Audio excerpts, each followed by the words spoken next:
Mondi écrivait dès mai 1830, ce royaume d'Alger ne sera pas seulement une conquête, ce sera une colonie, ce sera un pays neuf sur lequel le surplus de la population et de l'activité française pourra se répandre. Voilà les véritables raisons de la conquête dont il faut aussi éclairer les méthodes.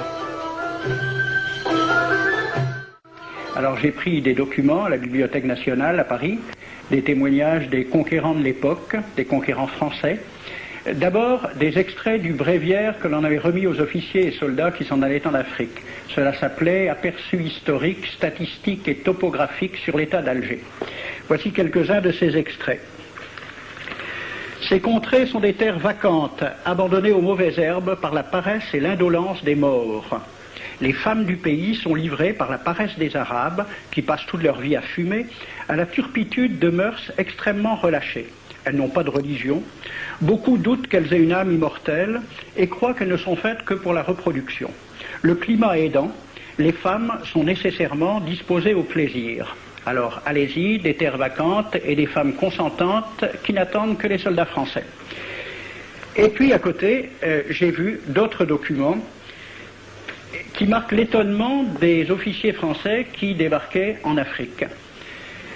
C'est Campagne d'Afrique en 1830 par un officier du corps expéditionnaire. Cette terre, qu'on avait présentée comme sauvage et inhabitée, est couverte de jolies maisons de campagne entourées de jardins.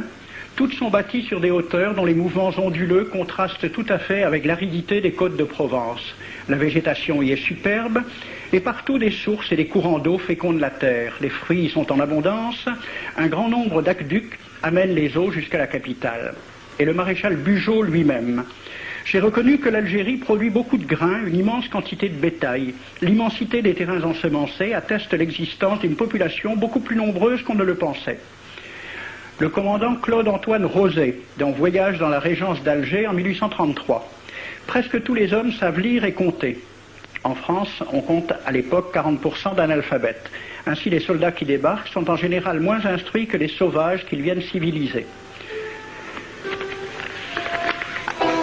Le ministre de la guerre de l'époque, qui s'appelait Girard, il faut se résigner à refouler au loin, à exterminer même la population indigène. Le ravage, l'incendie, la ruine de l'agriculture sont peut-être les seuls moyens d'établir solidement notre domination. Savary, duc de Rovigo, apportez des têtes, bouchez les conduites d'eau avec la tête du premier bédouin que vous rencontrerez, au nom bien sûr de la civilisation. Christian, dans l'Afrique française, un détachement de l'armée parti d'Alger surprend la tribu désarmée des Olifias et massacre sur le champ tous les hommes, femmes, enfants, sans distinction. On parlera de 12 000 morts. Les troupeaux raflés aux Olifias seront vendus au consul du Danemark. Quant au reste du butin, il fut exposé au marché de Babazoun. On y voyait des bracelets de femmes encore attachés à des poignets coupés et des boucles d'oreilles pendant à des lambeaux de chair, au nom de la civilisation. Le colonel François de Montagnac. Selon moi, toutes les populations qui n'acceptent pas nos conditions doivent être rasées. Tout doit être pris, saccagé, sans distinction d'âge et de sexe. L'herbe ne doit plus pousser là où l'armée française a mis le pied. Saint-Arnaud, il était commandant et c'était aussi un mari très attentionné. Il écrit à sa femme « Chère Louise, je suis bivouaqué par une chaleur de 40 degrés au milieu de 20 villages superbes qui ne se sont jamais bien soumis. Je leur ai donné jusqu'à ce soir pour payer les impôts et les amendes que je leur inflige. S'ils ne s'exécutent pas, j'enverrai 3 colonnes brûler tout. » En juin 1845, la tribu des Ouled Riha, chassée de ses douars par les détachements incendiaires du colonel Pélissier, se réfugie dans des grottes de montagne. Ordre du maréchal Bugeaud. Si ces gredins se retirent dans leurs cavernes, imitez Cavaignac aux Béha, fumez-les à outrance comme des renards. Voici le récit d'un témoin, français bien sûr.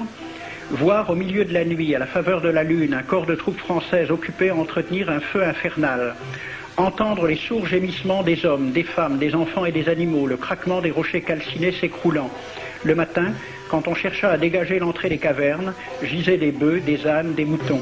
Parmi les animaux, entassés sous eux, on trouvait des hommes, des femmes, des enfants. J'ai vu un homme mort, le genou à terre, la main crispée sur la corne d'un bœuf. Devant lui était une femme tenant son enfant dans ses bras. Cet homme avait été asphyxié au moment où il cherchait à préserver sa famille de la rage de cet animal. On a compté 760 cadavres. Le 8 mai 1845, Saint-Arnaud découvre 500 Algériens qui s'abritent dans une grotte entre Ténès et Mostaganem. Saint-Arnaud ordonne à ses soldats de les emmurer vivants. Il écrit « Je fais boucher hermétiquement toutes les issues et je fais un vaste cimetière. La terre couvrira à jamais les cadavres de ces fanatiques. » C'est à peu près ce qu'ont dit les Allemands en massacrant le village d'Oradour-sur-Glane. Montagnac, toujours lui, le colonel. Voilà comment il faut faire la guerre aux Arabes. Tuer tous les hommes jusqu'à l'âge de 15 ans. Prendre toutes les femmes et les enfants. Vous me demandez ce que nous faisons des femmes que nous prenons? On en garde quelques-unes comme otages. Les autres sont échangées contre des chevaux et le reste est vendu à l'enchère comme bête de somme. Toujours au nom de la civilisation. Nous rapportons un plein baril d'oreilles récoltées pair à pair sur les prisonniers. Il contient même celle d'un de nos 58 gendarmes morts de maladie. 2 pièces de 100 sous ne sont pas à dédaigner. Le maréchal Soult, ministre de la guerre, répondant à des questions à la Chambre des députés. En Europe, un tel acte serait horrible et détestable. En Afrique, c'est la guerre même. C'est la guerre même, c'est du moins ce que dit le ministre français, mais en face, voici un décret pris par l'émir des Arabes, l'émir Abdelkader. Tout Arabe qui amènera vivant un soldat français recevra pour récompense la somme de 8 douros. Tout Arabe qui aura un Français en sa possession sera tenu de le bien traiter et de le conduire le plus promptement possible, soit devant le califat, soit devant l'émir lui-même. Dans le cas où le prisonnier aurait à se plaindre de mauvais traitements, l'Arabe n'aura droit à aucune récompense. À la lecture de ce décret, question d'un soldat algérien, quelle récompense pour un prisonnier vivant? L'émir répond 8 douros. Et pour une tête coupée, l'émir répond 25 coups de bâton sur la plante des pieds. De quel côté était la civilisation? J'ai donc fait ce film avec les citations et des dessins et gravures qui étaient à la Bibliothèque nationale à Paris, et j'ai proposé le film à la Ligue de l'enseignement pour qu'il soit projeté dans les lycées et collèges de France et de Navarre. La Ligue de l'enseignement l'a refusé avec cette appréciation. Quoique très correctement réalisé et basé sur des documents indiscutables, ce film va à l'encontre de toutes les idées qui servent de base à l'enseignement de la pénétration française en Afrique du Nord, ce qui rend sa diffusion impossible.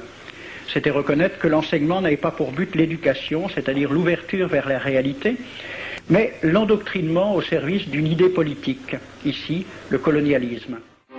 L'avion régulier d'Air France a contribué